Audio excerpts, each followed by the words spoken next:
আজানের সময় আকাশের দিকে তাকিয়ে একটি দোয়া পড়েন, আপনার সব দোয়া কবুল হবে। আল্লাহর কসম করে বলছি, আল্লাহর কসম করে বলছি, পরীক্ষিত আমল এগুলো শেয়ার করে দিবা। তুমি আমল না করেও সওয়াব পাবা তোমার একটা শেয়ারে। এটি যদি শুনে অন্য কেউ আমল করে তুমি আর সওয়াব পেয়ে যাবা। আজানের সময় যখন আজান হয় তখন আমরা কথাবার্তা বলি, এগুলো অনুচিত। আপনি আজানের সময় আকাশের দিকে তাকিয়ে একটি দোয়া পড়বেন। এই দোয়াটি আমরা অনেকেই পারি। এখন বলবেন হুজুর কমন পড়ে গেছে দোয়া। আমরা অনেকেই আল্লাহ তাআলার কাছে এটা ওটা চাই, কিন্তু সঠিকভাবে চাইতে জানি না।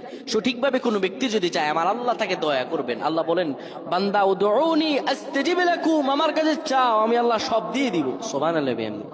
যখন আপনার আজান হয়, আজানের সময় আপনি আসমানের দিকে তাকান, তাকিয়ে আপনি বলুন, পড়তে থাকেন, আল্লাহুম্মা আনতা রাব্বি লা ইলাহা ইল্লা আনতা খলাকতানি ওয়া আনা আবদুকা ওয়া আনা আলা আহদিকা ওয়া ওয়া'দিকা মাসতাতা'তু আউযু বিকা মিন শাররি মা সানা'তু আবু'ু লাকা বিনি'মাতিকা আলাইয়া ওয়া আবু'ু বিযানবি ফাগফির লি ফাইন্নাহু লা ইয়াগফিরুয যুনুবা ইল্লা আনতা।